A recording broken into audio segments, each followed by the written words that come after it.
اعوذ باللہ من الشیطان الرجیم بسم اللہ الرحمن الرحیم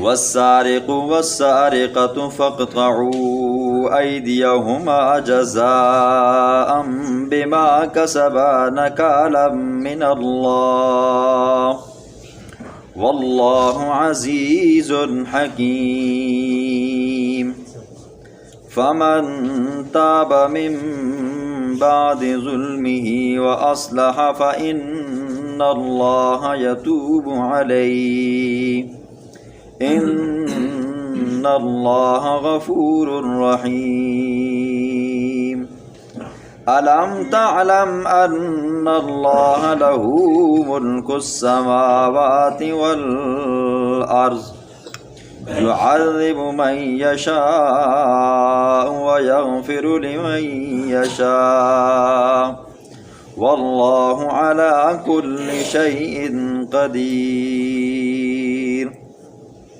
یا ایہا الرسول لا يحزنك الذين يسارعون في الكفر من الذين قالوا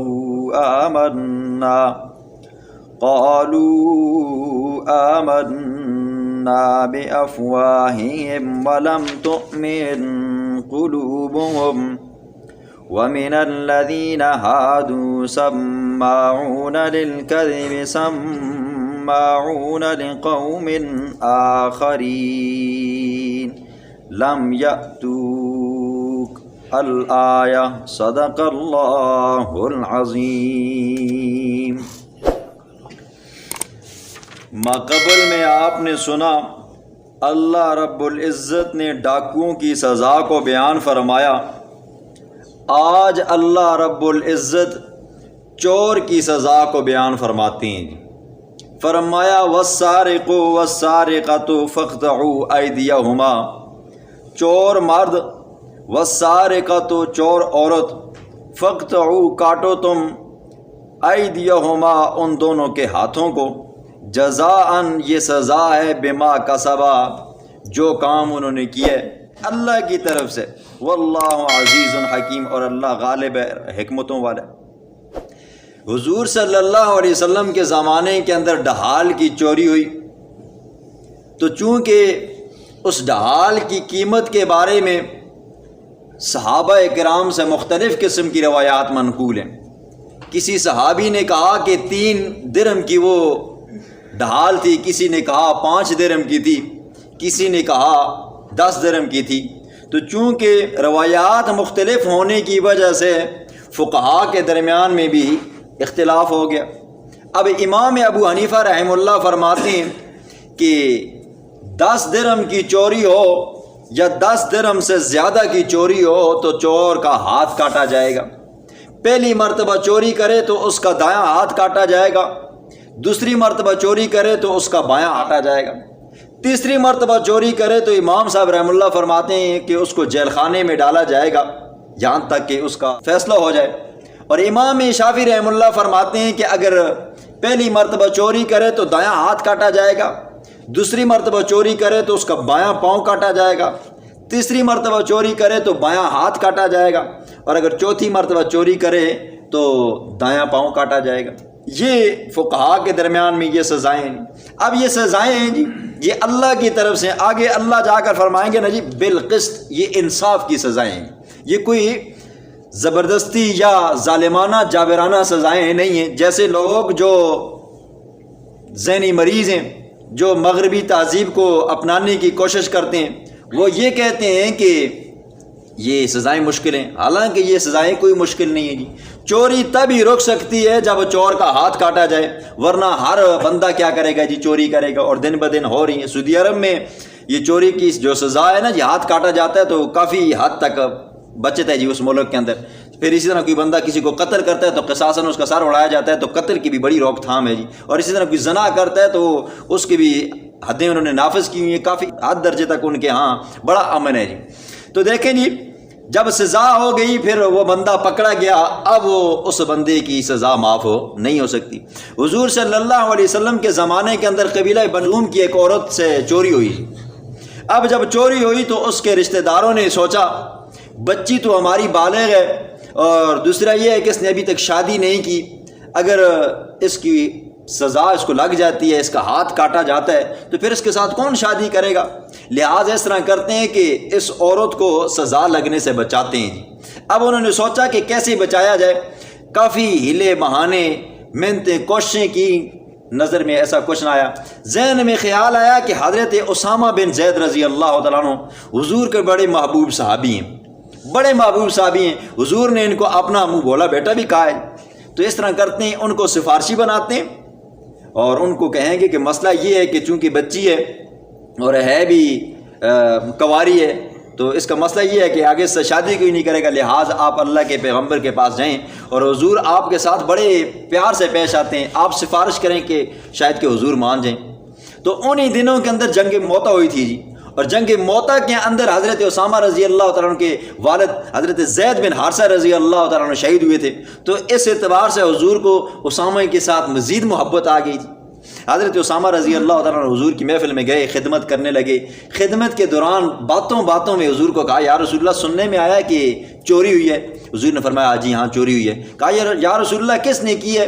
کہا کہ ایک عورت نے چوری کی ہے۔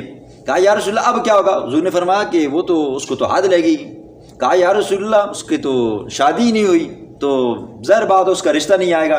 تو حضور نے فرمایا اتشفع، اسامہ کیا تو سفارش کرتا ہے؟ اللہ کی حدوں میں سے ایک حد کے اندر تو مجھ سے سفارش کرتا ہے اور اللہ کی حدود کو مجھ سے ساقط کروانا چاہتا ہے۔ حضور صلی اللہ علیہ وسلم سخت غصے میں ہوئے، تو حضرت اسامہ فرماتے ہیں کہ حضور صلی اللہ علیہ وسلم کو میرا یہ بات کرنا گوارا نہ ہوا، تو حضور نے کیا فرمایا؟ حضور نے فرمایا یہ قبیلہ بنو مخزوم کی عورت تھی، اس نے چوری کی ہے، اگر فاطمہ بنت محمد میری سکی بچی بھی چوری کرتی نا تو میں اس کا بھی ہاتھ کاٹتا جی، آپ سفارش کر کے۔ تو ایک مرتبہ جب چوری کی جائے پھر وہ ثابت ہو جائے جی، پھر وہ عدالت کے اندر وہ سفارش کرنے سے معاف نہیں ہوتی۔ دوسرا مسئلہ آگے اللہ فرماتے ہیں الم تعلم ان اللہ لہ ملک السماوات والارض، کیا آپ نہیں جانتے کہ زمینوں آسمانوں کی بادشاہت میرے رب کے پاس ہے، اور یعذب من یشاء ویغفر لمن یشاء، جسے چاہے وہ قیامت والے دن عذاب دے، جسے چاہے وہ معاف کرے جی۔ نہ عیسیٰ اس کو بچا سکتے ہیں نہ اس کی ماں اس کو بچا سکتی ہے، تو مضمون عیسائیوں کے خلاف چل رہا ہے، تو اس لیے اللہ فرماتے ہیں نہ عیسیٰ اس کو بچا سکتا ہے نہ اس کی ماں بچا سکتی ہے، اور واللہ علی کل شیء قدیر، اللہ ہر چیز کے اوپر قادر ہے، عیسیٰ اور اس کی ماں قادر نہیں ہے، اللہ قادر ہے جی۔ اگلی آیات کے اندر اللہ رب العزت نے رجم کا ایک حکم اشارتاً ضمناً بیان فرمایا ہے، پیچھے چوری کا حکم تھا، اس سے پیچھے ڈاکوؤں کا تھا، اگلی آیات کے اندر اللہ ضمناً رجم کا حکم بیان فرماتے ہیں۔ خیبر کے علاقے کے اندر چونکہ یہودیوں کی کافی تعداد تھی جی، 100% وہاں پر یہودی رہا کرتے تھے، بڑا سرسبز و شاداب علاقہ تھا جی، اور وہاں کے بڑے رئیس قسم کے یہودی تھے۔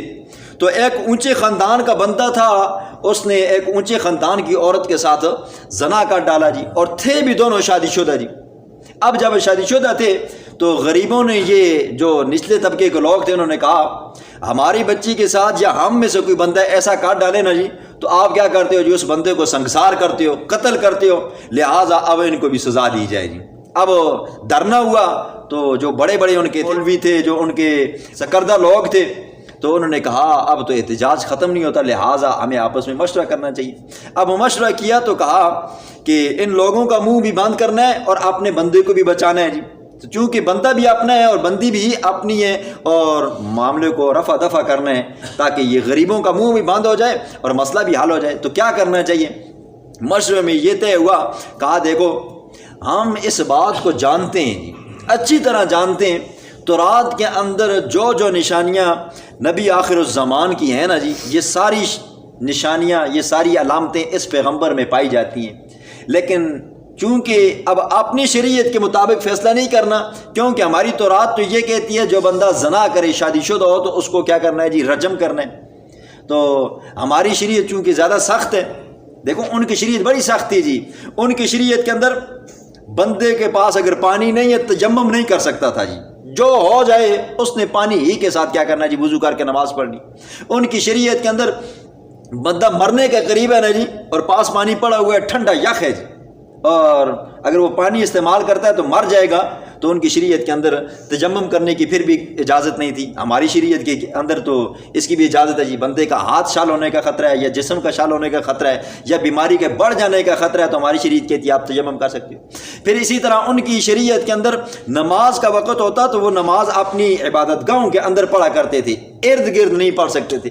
ہماری شریعت کے اندر جب نماز کا ٹائم ہو گیا جی تو پاک جگہ پہ آپ کھڑے ہو جاؤ تو نماز پڑھو، چاہے وہ مسجد ہے چاہے وہ کوئی اور ہی جگہ ہے، جگہ پاک ہے تو آپ پڑھ سکتے ہو۔ اسی طرح ہماری شریعت کے اندر اگر کوئی کپڑا گندا ہو جائے جی تو ہم اس کو کیا کرتے ہیں جی، دھوتے ہیں، خون لگ جائے تو دھوتے ہیں، پیپ لگ جائے تو دھوتے ہیں۔ لیکن ان کی شریعت کے اندر کپڑا گندا ہو جائے، اگر خون لگ جائے، پیپ نکل کر لگ جائے تو اس کپڑے کو کاٹنا ضروری ہوتا تھا جی۔ یہ ان کے ہاں بڑی سخت، ہماری شریعت کے اندر مال غنیمت ہے جی، ہم اس کو کھا سکتے ہیں، کفار سے جو مال ہمیں ملتا ہے یہ ہمارے لیے حلال ہے، لیکن ان کے ہاں مال غنیمت کھایا نہیں جاتا تھا، اتنی سخت ان کی شریعت تھی۔ تو انہوں نے کہا چونکہ ہماری شریعت کے اندر مسائل سخت ہیں اور یہ جو پیغمبر ہے اس کی شریعت بڑی نرم ہے جی، تو لہٰذا اس طرح کرتے ہیں، اس سے فیصلہ کرواتے ہیں۔ لیکن یاد رکھنا جو بندہ وفد کے اندر جائے گا اس بات کا خیال رکھے، اگر وہ پیغمبر رجم کا حکم دے نا جی، سنگساری کا حکم دے نا تو اس کو قبول مت کرنا، ہاں اس سے جو نچلے درجے کا اگر وہ حکم دے تو پھر کیا کرنا جی، اس کو مان لینا۔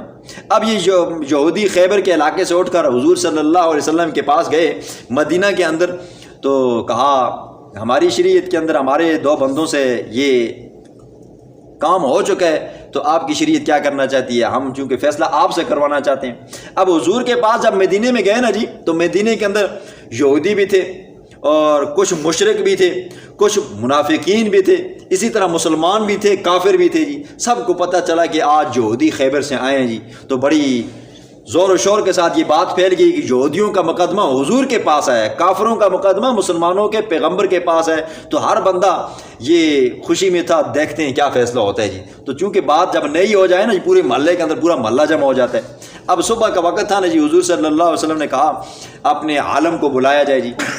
وہ علی بن سوریہ جو تھا ان کا بڑا عالم تھا، تو جب ان کو بلایا گیا کہا کہ آپ کی تورات کیا کہتی ہے، اپنی تورات لاؤ اور پڑھو جی۔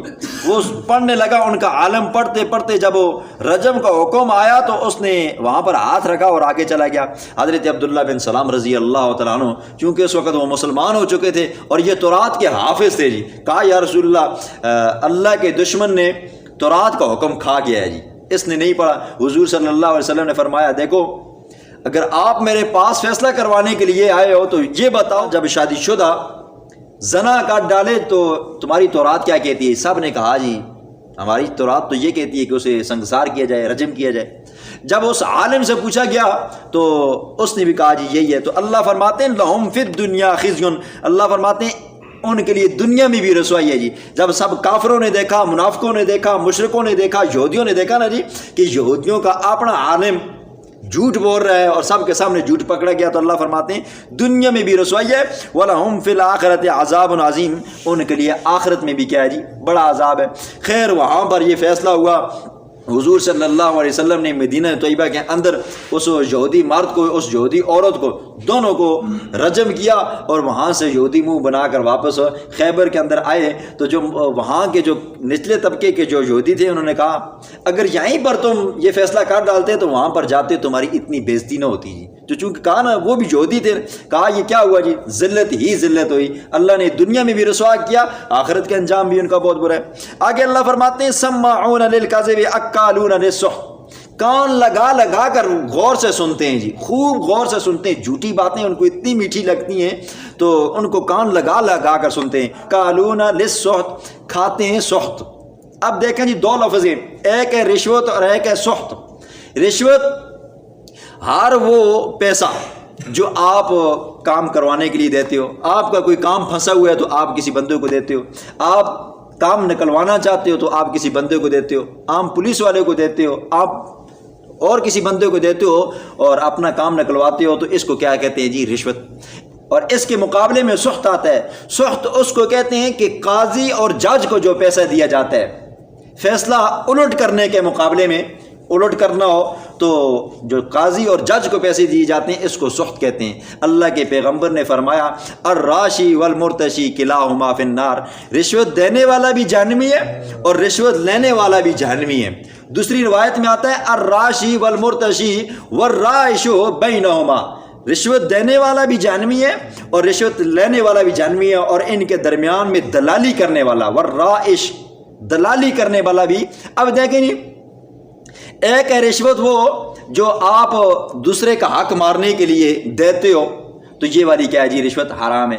آپ کا کوئی کام پھنس گیا جی، آپ کے مکان کے اوپر کسی نے قبضہ کر ڈالا، آپ کی گاڑی کے اوپر کسی نے قبضہ کر ڈالا، آپ کے موٹر سائیکل کے اوپر کسی نے قبضہ کر ڈالا، اور آپ وہ اپنا حق لینا چاہتے ہو، حقیقت میں وہ چیز آپ کی ہے، تو وہاں پر کچھ پیسے دے کر آپ اپنا حق لیتے ہو، تو اس کی فقہاء نے گنجائش دی ہے، اس کی شرعاً اجازت ہے، تو آپ تھوڑی بہت پیسے دے کر اپنا وہ حق لے سکتے ہو۔ لیکن یہ ہے کہ آپ کا حق نہیں بنتا تب آپ کیا کرتے ہو، پیسے دیتے ہو۔ یہ جیسے آج کل ملازمتیں خریدی جاتی ہیں جی، پیسے دیے، بندہ اس کا اہل نہیں ہے جی، ملازم لگ گیا جی، پیسے دیے باہر کے ملکوں میں چلا گیا جی ان کے قانون توڑ کر۔ اب یہ جو جتنی کمائیاں ہیں جی، ملازمت جو بندہ رشوت دے کر ملازمت خریدتا ہے، اب جو کماتا ہے حرام کماتا ہے۔ اس کا حج کرنا یہ کیا ہے جی، کوئی قبول نہیں ہے، حرام کا ہے۔ اس کا زکوٰۃ دینا کیا ہے جی، حرام ہے جی۔ کیوں؟ نیچے سے بنیاد حرام کی ہے جی۔ تو فرمایا الراشی والمرتشی کلاہما فی النار، رشوت دینے والا اور لینے والا دونوں جہنمی ہیں جی۔ تو ہمارے ہاں ججوں کی کیا ہوتی ہے جی، پیسے تو ہم دیتے ہیں نا جی، وکیلوں کے بھی، پولیس والوں کے بھی۔ جج صاحبان کی ایک خاص قسم کی وہ فائل ہوتی ہے جی، اس کے پاس ایک بندہ بیٹھا ہوتا ہے نا جو فائلیں اٹھا کر اس کو دیتا ہے، تو لوگ اس کی فائل میں پیسے ڈالتے ہیں اور وہ جج صاحب کے قریب کرتا ہے، اور جج صاحب کو پتہ ہوتا ہے کہ بھئی فائل کے اندر پیسے جیسے ہیں۔ یہ ہے جی السخط، یہ کھانے والا بھی کیا ہے جی، حرام کھا رہا ہے، اور یہ جہنم کی آگ کو اپنے پیٹ میں بھر رہا ہے جی۔ بسم اللہ الرحمن الرحیم۔ والسارق والسارقۃ، چوری کرنے والا مرد، والسارقۃ، چوری کرنے والی عورت، فاقطعوا، پس کاٹو تم، ایدیہما، ان دونوں کے ہاتھوں کو، جزاء، یہ بدلہ ہے، بما کسبا، بسبب اس کے جو انہوں نے کمایا، نکالا من اللہ، اللہ کی طرف سے سزا ہے، واللہ عزیز حکیم، اور اللہ ہے غالب اور حکمتوں والا۔ اللہ نے اس میں حکمتیں رکھی ہیں۔ ایک دو مرتبہ ہاتھ کاٹو، پھر کوئی بندہ کسی کی چوری نہیں کرے گا۔ فمن تاب من بعد ظلمی، پس جس بندے نے توبہ کی چوری کرنے کے بعد، من بعد ظلمی، اس گناہ کے، وَأَصْلَحَ، اور اپنی اصلاح کی، اچھا نیک بندہ بن گیا، فَإِنَّ اللَّهَ يَتُوبُ عَلَيْهِ، پس بے شک اللہ اس بندے کی طرف مہربانی فرمائے گا۔ اللہ کا حق معاف ہو جائے گا لیکن بندے کا حق معاف نہیں ہوگا۔ جس کی چوری کی ہے اس کا مال دینا پڑے گا جی۔ ان اللہ غفور الرحیم، بے شک اللہ غفور، بخشنے والا ہے، رحیم، بڑے ہی مہربان ہے۔ الم تعلم، کیا آپ نہیں جانتے، ان اللہ، بے شک اللہ جی، لہو، اسی کے لیے، ملک السماوات والارض، زمین و آسمانوں کی بادشاہت، یعذب من یشاء، جسے چاہتا ہے وہ عذاب دیتا ہے، ویغفر لمن یشاء، جسے چاہتا ہے وہ معاف کرتا ہے، واللہ علی کل شیء قدیر، اور اللہ ہر چیز کے اوپر قادر ہے۔ بادشاہ وہ ہے تو بادشاہ تو اس کی چلتی ہے، حکم بھی اس کے چلتے ہیں، نہ کسی اور کے چلتے ہیں۔ یا ایھا الرسول، اے رسول، لا یحزن کا، اے میرا پاک پیغمبر، لا یحزن کا، نہ غمگین کرے تجھے، الذین، وہ لوگ، یسارعون فی الکفر، جو کفر میں ایک دوسرے سے بڑھتے ہیں، من الذین، ان لوگوں سے، قالوا، جنہوں نے کہا، آمنا بافواہہم، ہم ایمان لے، بافواہہم، منہ سے، یہ اندر سے منافق ہیں، کافر ہیں، منہ سے کہتے ہیں آمنا، ولم تؤمن قلوبہم، وہ نہیں ایمان لاتے اپنے دلوں سے، ومن الذین عادوا، میرے پاک پیغمبر، منافقوں سے بھی آپ غمگین مت ہو، اور ومن الذین، اور ان لوگوں سے بھی غمگین مت ہو، ہادو، جو یہودی ہیں، سماعون للکذب، غور سے سنتے ہیں، کان لگا کر سنتے ہیں جھوٹ کی باتوں کو، سماعون لقوم آخرین، غور سے سنتے ہیں، جاسوسی کرتے ہیں دوسری قوم کے لیے، لم یاتوکم، حالانکہ وہ آپ کے پاس نہیں آتے، ان کو وفد بنا کر آپ کے پاس بھیجا ہے، خود وہاں سے نہیں آئے، یحرفون الکلم من بعد مواضعہ، وہ تبدیل کرتے ہیں تورات کے کلموں کو مواضعی اپنی بیٹھنے کی جگہ سے۔ یقولون وہ کہتے ہیں ان اوتیتم ھذا فخذوہ، اگر اس پیغمبر نے رجم کے علاوہ کسی اور چیز کا حکم دیا، پیسے شیسے لینے کا یا کوڑے کا، تو وہ حکم مان لینا۔ وَإِن لَّمْ تُؤْتَوْا فَاحْذَرُوا، اور اگر رجم کا حکم دیا تو اس کی بات مت ماننا۔ وَمَن يُرِدِ اللَّهُ، اور جس کے ساتھ اللہ ارادہ کرتا ہے فِتْنَتَهُ، آزمائش میں ڈالنے کا، فَلَن تَمْلِكَ لَهُ مِنَ اللَّهِ شَيْئًا، میرا پاک پیغمبر آپ کے اختیار میں نہیں ہے، آپ اس کو بچا نہیں سکتے۔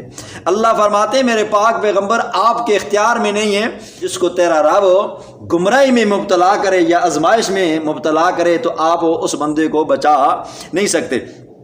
اولئک الذین، یہی وہ لوگ ہیں، لم یرد اللہ، نہیں اللہ ارادہ کرتا، ان یطہر قلوبہم، یہ کہ ان کے دلوں کو پاک کرے، کیونکہ یہ کفر کے اندر دن بدن گھس رہے ہیں۔ لہم فی الدنیا خزی، ان کے لیے دنیا میں بھی رسوائی ہے، ولہم فی الآخرۃ عذاب عظیم، اور آخرت میں بہت بڑا عذاب ہے۔ سماعون، غور سے سنتے ہیں، للکذب، جھوٹ کی باتوں کو، اکالون للسخط، حرام مال کھاتے ہیں۔ فإن جاؤک، پس اگر آپ کے پاس آئیں میرا پاک پیغمبر، فاحکم بینہم، فیصلہ کیجئے ان کے درمیان، او اعرض عنہم، یا ان سے اعراض کیجئے۔ وإن تعرض عنہم، میرا پاک پیغمبر اگر آپ ان کے درمیان میں فیصلہ کریں تب آپ کی مرضی، اگر اعراض کریں نہ کریں تب آپ کی مرضی، فلن یضروک شیئا، آپ کو ذرہ برابر بھی نقصان نہیں پہنچا سکتے۔ وَإِنْ حَكَمْتَ فَاحْكُمْ بَيْنَهُمْ بِالْقِسْطِ، میرا پاک پیغمبر اگر آپ انصاف ہی کرنا چاہتے ہو، فَاحْكُمْ، پس فیصلہ کیجئے، بَيْنَهُمْ، ان کے درمیان میں، بالقسط، انصاف کے ساتھ۔ دیکھیں یہاں پر اللہ رجم کو کیا کہہ رہا ہے جی؟ انصاف کہہ رہا ہے جی۔ اور یہ جو آج کل کے بے دین لوگ ہیں نا، کہتے ہیں جی او زنا کیا جی تو اس کی سزا ہونی چاہیے، رجم نہیں ہونا چاہیے جی۔ یہ وہ لوگ ہیں نا جو یہ چاہتے ہیں کہ نا جی ہم دوسروں کی بیویوں کے ساتھ زنا کریں، ان کی بچیوں کے ساتھ زنا کریں، اور وہ ہماری بچیوں کے ساتھ زنا کرے تو بس نظام ایسا چلتا رہے۔ آج غیرت مند بندہ یہ نہیں چاہتا میری بیوی کے ساتھ کوئی زنا کرے، میری بچی کے ساتھ کوئی زنا کرے، اور غیرت مند بندہ یہ نہیں چاہتا میں کسی کی بہن اور بیٹی کے ساتھ زنا کروں گی۔ ان اللہ یحب المقسطین، بے شک اللہ پسند فرماتا ہے مقسطین، انصاف کرنے والوں کو۔ وکیف یحکمونک، کیسے فیصلہ آپ سے کرواتے ہیں میرا پاک پیغمبر، وعندہم التوراۃ، حالانکہ تورات ان کے پاس ہے، فیہا حکم اللہ، اس میں اللہ کا حکم ہے، رجم کا بھی ہے، قصاص کا بھی ہے۔ ثم یتولون من بعد ذلک، پھر وہ روگردانی کرتے ہیں اس کے بعد، یعنی تورات کے حکموں کو نہیں مانتے، پھر بھی وہ کہتے ہیں ہم تورات کو مانتے ہیں۔ اگر تورات کو مانتے ہو پھر رجم والا حکم خود ہی کیوں نہیں نافذ کرتے؟ وما اولئک بالمؤمنین، نہیں ہے یہ لوگ بالمؤمنین، تورات پر ایمان رکھنے والے۔